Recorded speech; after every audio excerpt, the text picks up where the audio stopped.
Estamos hablando de las empresas en México y como lo mencionamos al inicio del programa, hoy nos acompaña un ciudadano, un empresario sinaloense que hoy tiene la responsabilidad de dirigir al organismo empresarial Cúpula, el Consejo Coordinador Empresarial, Juan Pablo Castañón. Juan Pablo, gracias por acompañarnos el día de hoy. No, encantado, Tulio, gracias por invitarme a tu programa. Juan Pablo, pues para seguir la lógica del programa, me gustaría preguntarte, ¿qué significa para ti ser un buen ciudadano? Ser un buen ciudadano es cumplir con toda tu responsabilidad, desde tu vida muy personal, tu vida familiar y tu vida en la sociedad. Ser un buen ciudadano no solo significa cumplir con todas las reglas que te exige la Constitución, las leyes que te rigen en la comunidad en donde vives, sino también contribuir a tener una mejor sociedad y una mejor convivencia entre todos los ciudadanos de la comunidad en donde estás. Juan Pablo, platicábamos al inicio del programa de cuál es la percepción que hoy tienen los ciudadanos de los empresarios. Y te hemos escuchado a ti en muchas ocasiones que hablas del rol fundamental que tiene el empresario, no solamente en la vida económica, sino también en la vida social. Nos gustaría que nos compartieras tu visión de cuál es el papel que juega el empresario en la transformación del país. Qué buena pregunta, Tulio, y es una pregunta muy profunda y para largo rato. La empresa no es solo una comunidad de personas para ganar dinero. Eso es una visión muy pobre, muy estrecha de lo que significa la empresa. Mucho menos que significa que gane dinero el empresario, el fundador o el dueño de la empresa. La empresa tiene una dimensión social, una dimensión en la que el que la funda o el que llama a otros a trabajar le inspira un sueño e invita a otros a construir un sueño. Y que mediante la construcción de ese sueño las personas se realizan, son mejores personas. No solamente si les va bien, tienen un éxito económico, cada quien en su propia dimensión, cada uno de los trabajadores, de los empleados, de los colaboradores, va teniendo su realización económica a la que aspira, si es que se van cumpliendo los objetivos económicos, sino que también a través del trabajo hay una oportunidad de ser persona, de contribuir, de ser una mejor persona, de la oportunidad de crecer, de aprender y de ser mejor, de ser un mejor, incluso ser un mejor padre o madre, un mejor hombre o mujer de familia, un mejor hombre o mujer de la sociedad. El trabajo ordenado, el trabajo disciplinado y el trabajo comprometido genera personas que son factores positivos, no solo para su empresa o para su familia, sino para todo su entorno. Mencionaba al principio, Juan Pablo, que tú eres empresario sinaloense. Y creo que eso es una característica importante, porque hoy claramente la base de la pirámide de las empresas en México está concentrada en las pequeñas y medianas. Y me gustaría preguntarte, un empresario pequeño que nos está viendo el día de hoy, ¿qué representa y cuáles son los intereses que tú puedes enarbolar por ellos a través del Consejo Coordinador Empresarial? El gran motor de México. El gran motor de México son las pequeñas empresas. El gran motor de México es la creatividad de muchas y millones de personas que quieren hacer algo y quieren salir adelante y que invitan a otros a salir adelante juntos. El gran motor de México es esa gran red de pequeños y medianos empresarios que se inspiran todos los días para tratar de salir adelante, que sí que tienen dificultades para pagar sus responsabilidades, el Infonavit, el Seguro Social, las responsabilidades locales y las responsabilidades federales, pero que los mueve y es un motor el poder salir adelante y llevar a cabo sus sueños, lo que ellos quieren y contribuyen enormemente. ¿Cuántos miles de empresarios, además de llevar su pequeña empresa, además de estar siempre vigilantes de que la empresa pueda progresar y ser un factor de cambio para las personas, las que trabajan con él y las que influye la empresa en ellos, también influye en la sociedad y participan en el patronato de la Cruz Roja, en la pequeña comunidad donde viven, participan en el patronato de una casa hogar o participan auxiliando las labores de la sociedad, llevando la responsabilidad en esa social, en esa inspiración de regresar lo que la sociedad nos ha dado como empresarios. Ese es un empresario pequeño, el típico empresario pequeño mexicano. Un poco estás dibujando lo que también se ha mencionado mucho, que el rol social del empresario también tiene que ser que México sea incluyente. Y pareciera ser que el sector privado tiene que trabajar también para que este proceso de inclusión social pues lleve a todas las familias a que tengan un piso mente de servicios, sino también de educación y de acceso a nuevas oportunidades. ¿Cómo estás viendo tú esa transformación para que realmente las familias accedan a nuevas oportunidades? La generación de valor es la única forma sustentable de crecimiento de una economía es a través de la generación de valor. Es decir, que lo que vale hoy 100 con la creatividad de las personas, con el trabajo en conjunto, puede valer 110, 120 o 150. Y valiendo 120 o 150 puede contratar e incluir a más personas y generar oportunidades. Y además los que ya están en la empresa generando esto, porque la empresa es la única que puede generar valor. Lo demás se queda en el valor estático, inclusive disminuye, porque los impuestos a través de la acción gubernamental pues no aportan un valor, aportan una mejor convivencia, le dan dinero y ayudan a las personas que no tienen oportunidades, generan salud y bienestar a través de los impuestos. Pero lo que genera valor, la única forma de generar valor es la empresa. Y entonces, a través de la generación de valor de las empresas, es la única forma en que podemos fortalecer, crecer, incluir a más personas. Una empresa que genera valor y que este valor se reinvierte, obliga a que la empresa esté mejor capacitada para seguir creciendo. Por tanto, entonces, se va a capacitar mejor a sus colaboradores en la empresa. Pero al mismo tiempo abre nuevas fuentes de empleo y eso incluye a nuevas personas que antes no tenían oportunidades. Si muchas empresas están generando valor, si van más allá de la subsistencia, si existe una política pública que permita a las empresas, no a los empresarios, quiero decir a la comunidad de personas que forman una empresa, a generar un valor y un progreso y un desarrollo, influyen mejores salarios y sueldos para los que ya están por la capacitación y que necesariamente les tendrán que pagar mejor para que no se vayan porque están generando valor. También influye en generar nuevas áreas de oportunidad, es decir, nuevos empleos para las personas. La verdadera vocación empresarial es aquella persona que reinvierte sus utilidades en la generación de valor y que está consciente de que con esa generación de valor tiene una responsabilidad con otras personas. Por un lado, de retribuir en el corto plazo con mejores salarios, con bonos, con utilidades para las personas que colaboraron al éxito. Pero por otro lado, reinvertir para generar mejores posiciones de la empresa y sustentabilidad en el tiempo. Esa es una responsabilidad del empresario para que la empresa pueda seguir generando oportunidades para las personas independientemente de la historia personal de cada quien, de cada empresario. La empresa cumple una función social. Es un poco dibujado el rol de la empresa en la formación del capital humano. Y nos parece que hoy una de las partes importantes de nuestro país es cómo podemos transformar un modelo educativo de calidad que no solamente tenga como propósito la accesibilidad, sino que los contenidos y la formación vayan articulada también al sector o a los diferentes sectores productivos por regiones que debe tener nuestro país. ¿Cuál es tu visión, Juan Pablo? Sé que tú has platicado mucho del tema del modelo dual de formación educativa alemana, pero ¿cuál es tu visión de cómo podemos articular desde la perspectiva del sector privado con el modelo educativo de nuestro país? La aspiración de todo padre o madre es que sus hijos se eduquen y se capaciten para la vida.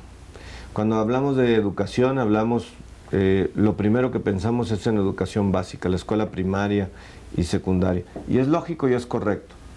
Pero la educación tiene una columna vertebral que su función final es intrínseca en toda la columna vertebral, es preparar a las personas, a los niños y a las niñas, a los jóvenes, a que tengan las aptitudes para salir adelante en la vida. Valores, por supuesto, integración en una comunidad, por supuesto, y competencias para que puedan tener habilidades para poder salir adelante. Esas competencias en México, muchas veces nos hemos equivocado a pensar que la única forma de generar las competencias es a través del título de la universidad. Y decir, la persona tiene tal título, es licenciado, es médico, es ingeniero, y entonces tiene las competencias para salir y está asegurado que salga adelante en su vida. Y no necesariamente. Las competencias son las habilidades que la persona tiene para cumplir una función, un rol económico que le permita entonces tener una retribución y que pueda entonces con eso sacar adelante sus propias aspiraciones y la familia que puede formar. Y eso no necesariamente se cumple con un título universitario. Se puede cumplir con habilidades que se generen desde la escuela secundaria, incluso con mentalidad que se genere, se forme desde la escuela primaria. Pero desde toda la columna vertebral podemos generar esas competencias laborales.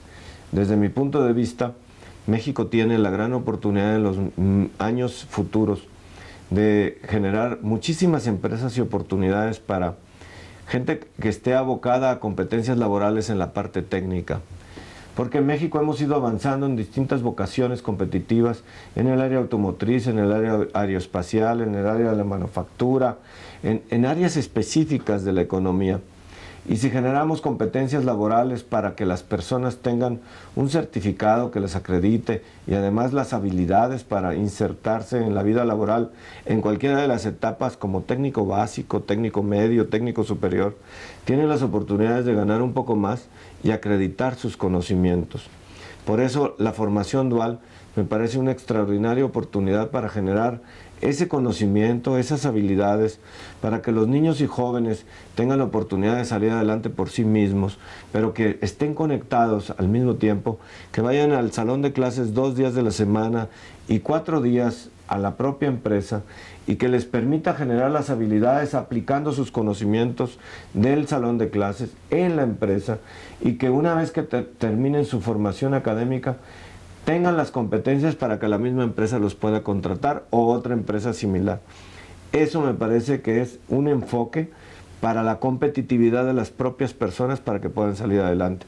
Eso finalmente es el objetivo final de la educación. Tener buenos ciudadanos con valores, buenas personas que tengan una visión integral del mundo, pero que tengan las competencias que les permitan acceder a un trabajo. Me parece que en esta definición que has hecho de cómo articular la educación con el sector productivo, hay un componente que es muy importante en donde hoy nuestro país ha transitado de una visión única a una visión regional y local. Mencionabas ya la industria manufacturera, la industria aeroespacial, que claramente hoy se ha venido desarrollando en ciertas regiones y bajo un esquema de clústeres.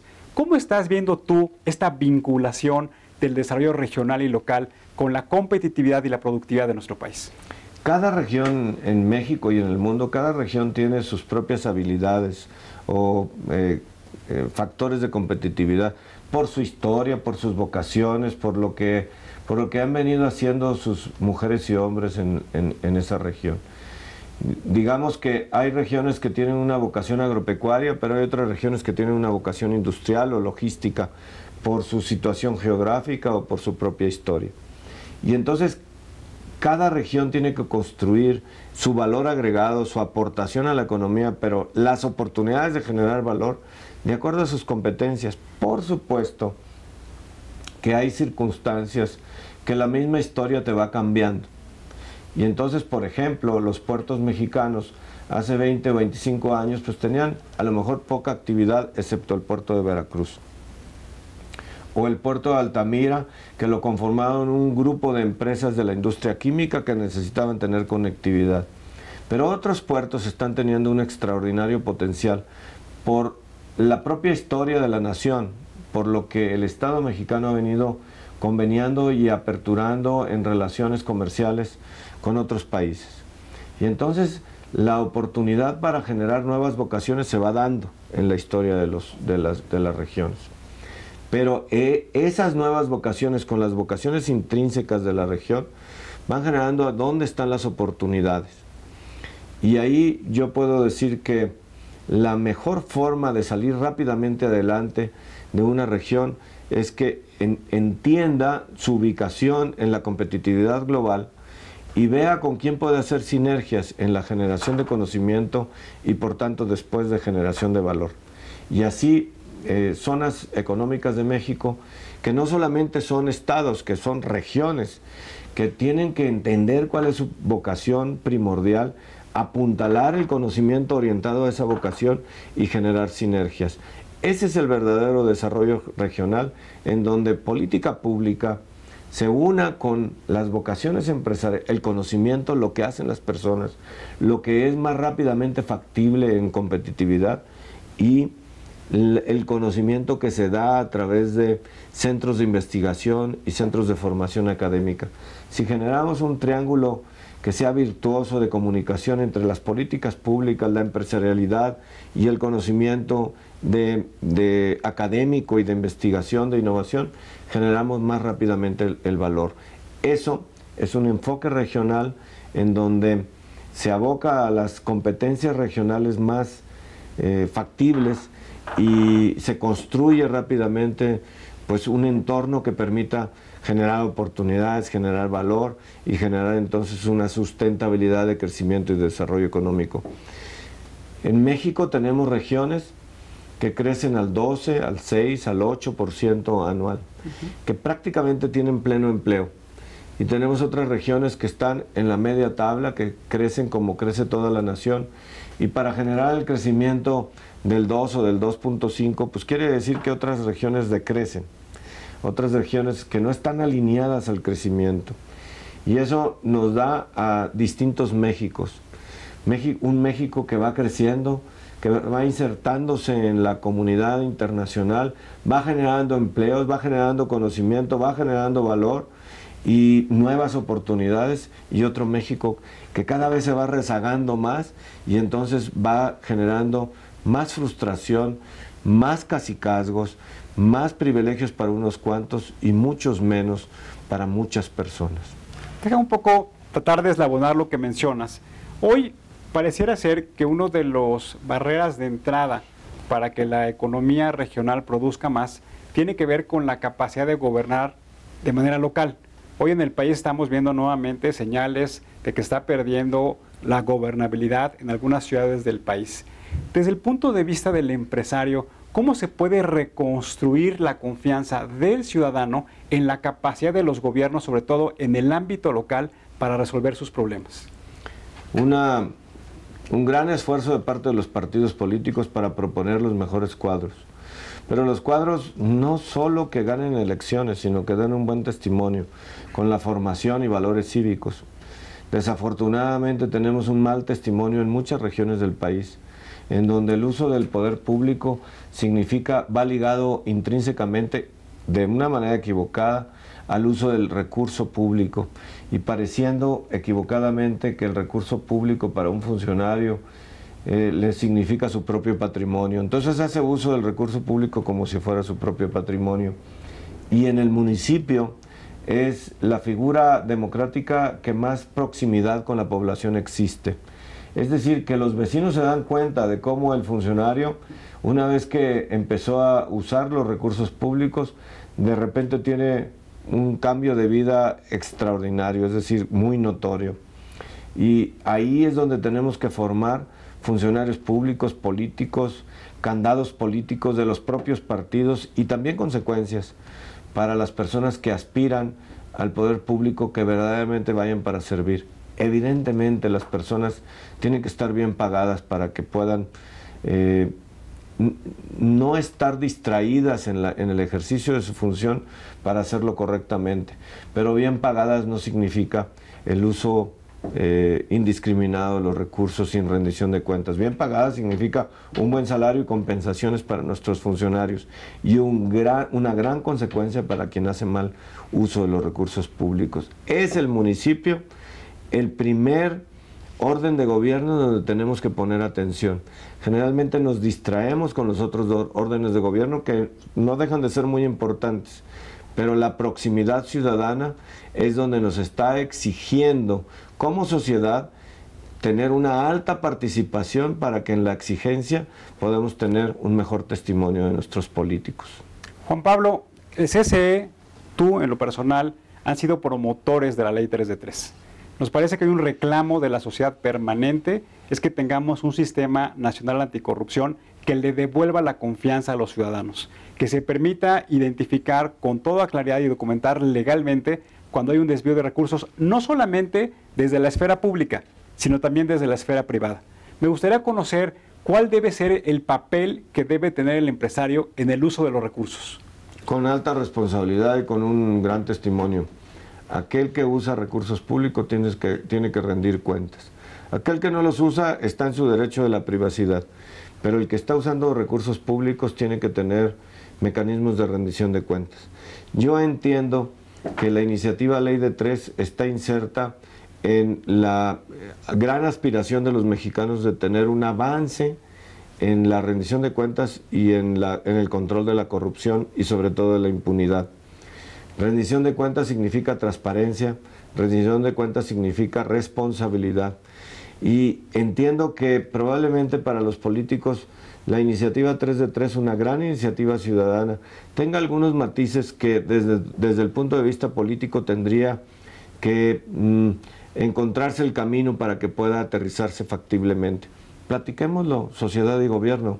No nos casamos solo con nuestras ideas, estamos dispuestos a dialogar si estamos en la voluntad común de avanzar en nuestra democracia.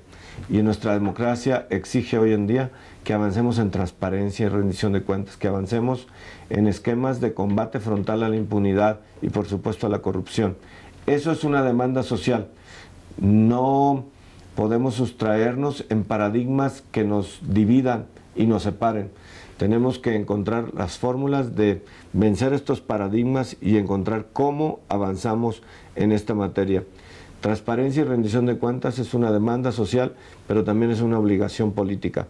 Si queremos construir una mejor democracia, tenemos que exigir y tenemos que construir junto con nuestros políticos un sistema que nos lleve a tener una mejor convivencia, a sentirnos mucho más confortables con el sistema político, democrático y social que tenemos, pero por supuesto con una mutua responsabilidad. Nosotros como sociedad de pagar nuestros impuestos y los que usan los recursos, los impuestos mismos, con la responsabilidad de distribuirlos adecuadamente y rendir cuentas por ellos.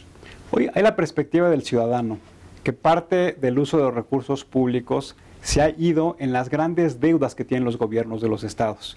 Y pareciera ser que hiciéramos una perspectiva a mediano plazo de cómo podemos hacer que las regiones sean mucho más productivas, pues nos encontramos con esa limitante de las grandes deudas de los gobiernos de estados. ¿Cómo lo está viendo el empresariado de México de cómo poder enfrentar ese problema que hoy ha venido creciendo y que claramente va a ser un problema para los próximos meses? Los procesos electorales que estamos viviendo nos llevarán a que el próximo junio tengamos 12 estados de la República que se renueve el Poder Ejecutivo Estatal y uno más que se renueven los poderes ejecutivos municipales. Los ejecutivos, por la naturaleza propia de nuestra democracia, por nuestra historia y por nuestra circunstancia actual, son los líderes cívicos, morales de la vida política de las distintas regiones. Y es una responsabilidad de los que ganen los procesos electorales llevar su liderazgo social hacia mejores esquemas de rendición de cuentas y avances en materia de rendición de cuentas y de transparencia. Evidentemente, México ha tenido su propia historia, incluso en su propia historia federalista y democrática, en donde después de un gran centralismo abrimos hacia las potencialidades y potencialidades que podrían tener los estados para poder que tomen las decisiones federalizadamente. Hemos tenido nuestras propias consecuencias, grandes testimonios, por supuesto, cívicos y admirables testimonios en algunos casos, pero en otros casos todavía falta muchísimo en la cultura política mexicana regional para avanzar en una democracia ordenada, que rinda cuentas, que por supuesto transforme los recursos económicos, públicos, de todos, que los transforme en verdadero bienestar y que utilice al 100% esos recursos, además de administrar austeramente la estructura, enfocado en el verdadero bienestar de la población. Y ahí es donde tenemos mucho que hacer en rendición de cuentas todavía en los gobiernos regionales y municipales. Juan Pablo, estamos concluyendo la entrevista. Me gustaría finalmente preguntarte ¿Cuál consideras tú que son los retos en la instrumentación de las reformas estructurales? Hoy tenemos una reforma energética que está iniciando, tenemos una reforma educativa que está empezando en ese proceso administrativo con los profesores, con los padres de familia y con los directores de las escuelas. Tenemos una reforma financiera que lo que busca es darle más accesibilidad a las personas a los créditos y a las propias empresas. ¿Cuál es tu visión de la instrumentación de las reformas estructurales?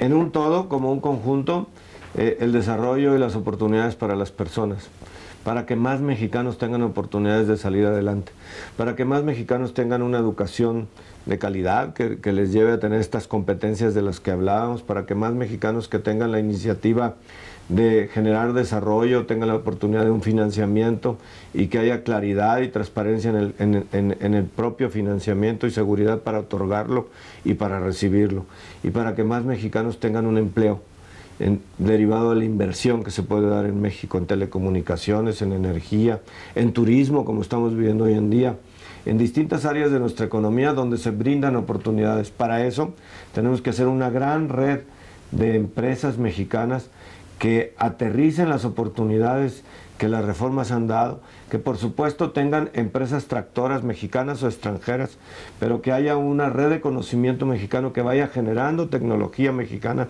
para que esas oportunidades que genera la tecnología sea para más mexicanos y que el valor se quede en México, de tal forma de que se fortalezca nuestra economía, como en la historia de otras naciones, para que seguramente si hacemos nuestra tarea, completándolo con Estado de Derecho, en 10 o 12 años podamos decir que México es una de las economías más desarrolladas del mundo. Eso a veces nos cuesta trabajo creer a los mexicanos, pero tenemos ante nosotros una gran oportunidad si hacemos la tarea, cada quien en lo que nos corresponde, en la vida pública, en la vida privada, en la aportación que cada quien tiene que hacer desde su vida cotidiana para un México del siglo XXI, un México de desarrollo y de compromiso. Juan Pablo, muchas gracias por tu trabajo ciudadano. Gracias por motivar e incentivar a que los empresarios de México asuman su responsabilidad social y sobre todo invitar a soñar a que tengamos un mejor México.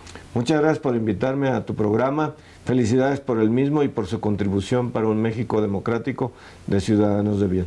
Muchas gracias, Juan Pablo. Amigos, pues me gustaría quedarnos con el mensaje que nos dio Juan Pablo, de que cuando pensemos en nuestro país, pensemos en dar un valor agregado. Pensemos en dar lo mejor de nosotros mismos.